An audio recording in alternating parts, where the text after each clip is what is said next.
शर्मा और हिमाचल सरकार के सभी सम्मानित मंत्रीगण, chief of defence staff general Bipin Rawat, army chief general Manoj Mukund Naravane, defence secretary Shri Ajay Kumar, northern और सदर्न कमांड के army commanders Shri VC Joshi and Shri Ravinder Pal Singh ji, lieutenant general Harpal Singh और बीआरओ के सभी अधिकारी और कर्मचारीगण और इस कार्यक्रम में मौजूद अन्य सभी सम्मानित देवियों एवं सज्जनों, सबसे पहले तो मैं इस कार्यक्रम में अपने देश के यशस्वी प्रधानमंत्री आदरणीय नरेंद्र मोदी जी का हार्दिक अभिनंदन करता हूं। और अभिनंदन इसलिए भी करना चाहता हूं कि जब से आपने प्रधानमंत्री के रूप में अपनी जिम्मेदारी संभाली है, बराबर इस अटल टनल रोहतांग के बारे में आपने चिंता की है, आपका इन्वॉल्वमेंट रहा है, जानकारी हासिल करते रहे कि क्या प्रगति है, और आपने इसकी विशेष चिंता की कि समय से यह टनल पूरा हो जाए। तो आपके इस इन्वॉल्वमेंट के लिए प्रधानमंत्री जी मैं आपके प्रति आभार व्यक्त करना चाहता हूं। और हमारे बॉर्डर रोड ऑर्गेनाइजेशन के अधिकारियों ने,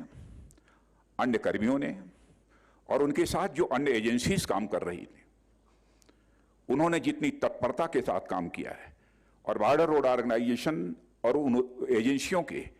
काम करने वाले लोग सचमुच काम करते समय जिंदगी और मौत का वह खेल खेलते हैं, जिंदगी हथेली पर लेकर वह काम करते हैं। और सबसे बड़ा काम बॉर्डर रोड ऑर्गेनाइजेशन ने किया है कि सामान्यतः हमने देखा होगा, कोई प्रोजेक्ट होता है, कुछ समय के बाद उसकी प्रोजेक्ट कास्ट बढ़ जाती है, लेकिन जो प्रोजेक्ट कास्ट पहले से निर्धारित थी, उसी प्रोजेक्ट कास्ट के अंतर्गत ही बॉर्डर रोड ऑर्गेनाइजेशन ने इस काम को पूरा किया है। इसलिए बॉर्डर रोड ऑर्गेनाइजेशन को इसके लिए मैं अपनी तरफ से हार्दिक बधाई देता हूं। सामरिक दृष्टि से इस टनल का क्या महत्व है मुझे बतलाने की जरूरत नहीं है, सभी को इस बात की जानकारी है, स्वाभाविक है। सीमा पर तैनात हमारे सेना के जवानों के लिए राशन, वेपन और अदर लॉजिस्टिक्स, और साथ ही साथ डिप्लॉयमेंट करने में भी हमको काफी आसानी होगी। और यह बिल्कुल दो देशों की सीमा पर यह टनल बना हुआ है। मैं मानता हूं कि जहां देश की जनता को यह समर्पित है टनल, वहीं पर हमारे सीमा की सुरक्षा करने वाले सेना के जवानों के लिए समर्पित है, और सीमा पर रहने वाले लोगों के लिए भी यह विशेष रूप से समर्पित है, क्योंकि हमारे सेना का जवान भी पीस टाइम में अपने शरीर का पसीना बहाता है, और अपने शरीर का पसीना पीस टाइम में भी इसलिए बहाता है कि यदि वार टाइम आ जाए तो हमें कम रक्त बहाना पड़े, इसलिए पीस टाइम में वो अपने जिस्म का पसीना बहाता है, यानी लगातार अपने दायित्व का वह निर्वाह करता रहता है। इस टनल के बन जाने के परिणाम स्वरूप स्वाभाविक रूप से पर्यटन भी बढ़ेगा।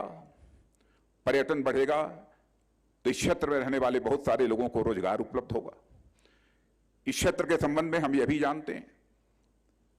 यहां पर जो आदिवासी भाई हैं वह दस्तकारी की कला में बड़े ही पारंगत माने जाते हैं। स्वाभाविक है, कुछ महीने तक जो ऑल वेदर कनेक्टिविटी न होने के कारण वह शेष भारत से कटे रहते थे, अब अपने दस्तकारी की चीजों को वह केवल हिमाचल प्रदेश ही नहीं बल्कि देश के किसी भी भाग में ले जा सकते हैं और वो अपना वह व्यापार बढ़ा सकते हैं। यह टनल सामाजिक और आर्थिक विकास की दृष्टि से भी एक बहुत ही महत्वपूर्ण टनल है। और प्रधानमंत्री जी, मैं संयोग मानता हूं कि जिस समय आदरणीय अटल जी ने इस टनल को बनाने का संकल्प लिया था, इसकी घोषणा की थी, उस समय भी आप हिमाचल में प्रभारी के रूप में यहां पर मौजूद थे। और आज जब टनल का काम यह पूरा हो रहा है तो इस टनल को देशवासियों को समर्पित करने के लिए आप यहां पर मौजूद हैं।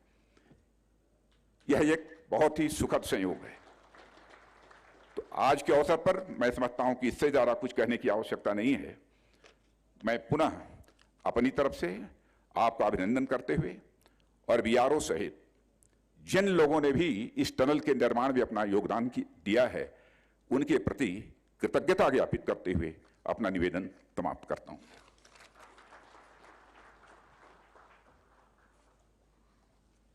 के लिए आज गर्व की बात है